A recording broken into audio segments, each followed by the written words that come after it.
Hey there, my name's Jace, and here is my prediction for 2028. So, as most of us already know, we are headed towards environmental disaster and ecological collapse. That's the what.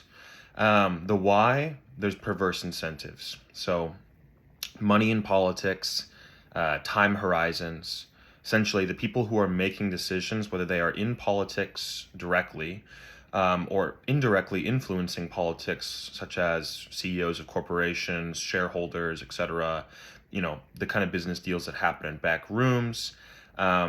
These are people that aren't going to live the next 100 years, right? They're in their 40s, 50s, 60s, 80s. So there's time horizon issues where, if you've ever heard the phrase, society thrives when old men plant trees in which they will never sit in the shade of, this applies. There are old men who aren't planting any trees, and they don't plan on planting any trees because they're not going to be around for it. So you might as well cut down all the trees and profit off of it in the meantime. So, what is my actual prediction? My prediction is that people will wake up to what is happening by mid 2027 to mid 2028. They will wake up to the fact that we can't live the way we are currently. Consumer culture isn't working out. We need to buy less, do less. More regional markets as opposed to, like, yes, there will still be global markets, but the energy required to move products around the world is simply going to be unfeasible and unsustainable at the current levels that we have. So my prediction is that people will wake up to the fact that we are headed towards a crisis, towards a collapse, towards an environmental disaster on a global scale, an ecological collapse, but it'll already be too late for many.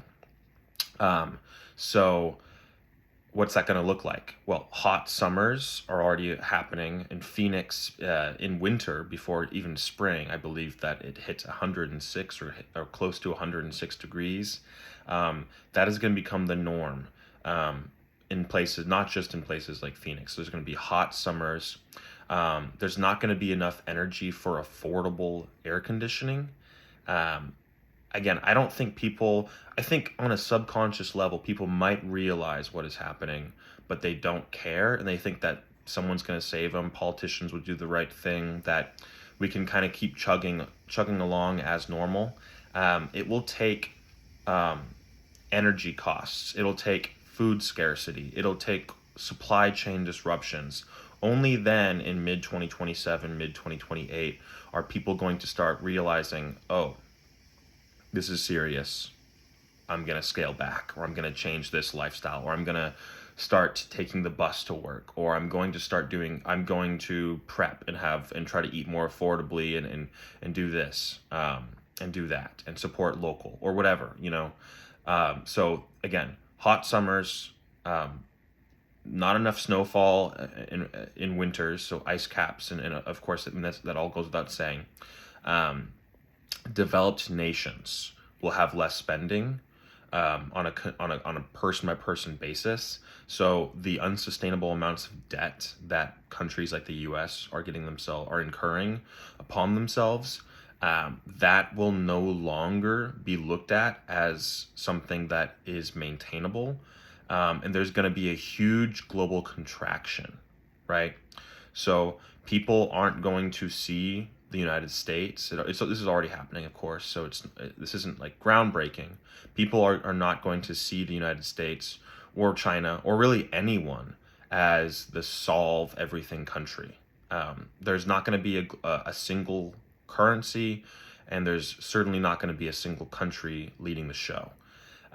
So developed nations are going to be a little bit more insular, and there's going to be a global contraction in terms of spending and expenditure.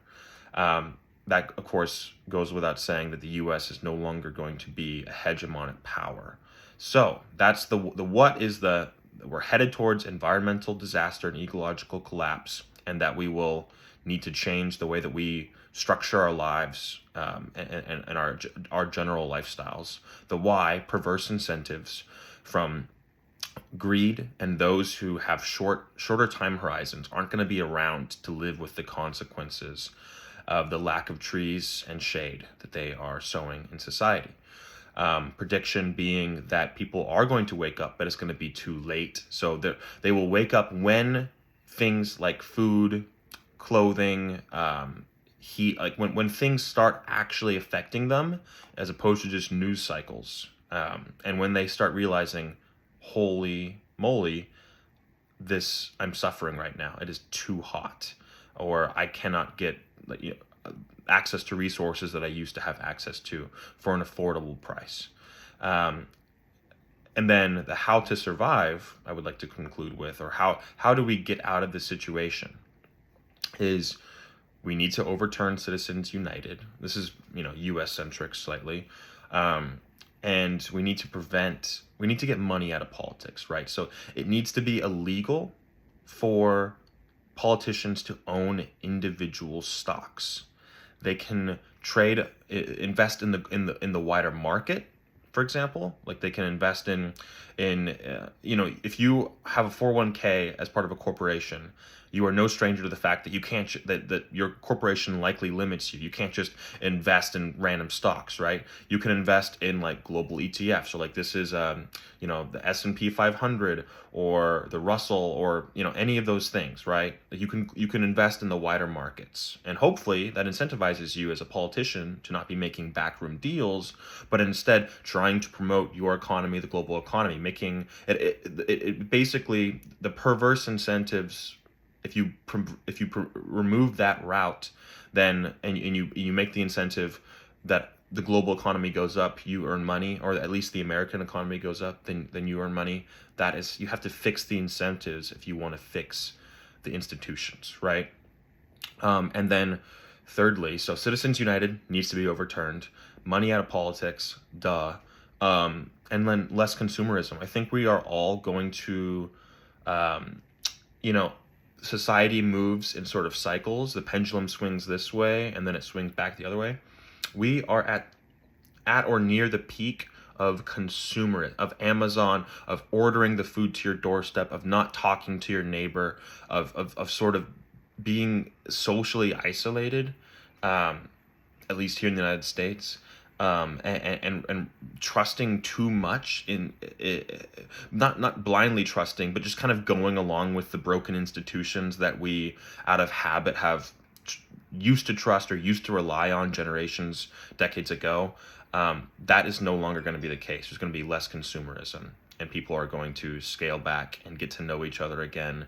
Technology is going to drive people insane. Like, people are going to get so frustrated with it that a lot of people are just gonna throw their phones away.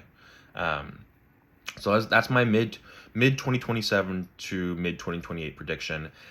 Life is gonna get a hell of a lot different in a lot of good ways, because people will no longer be able to just be deaf and tune out the noise. It'll be right in front of their faces, and people will have to act.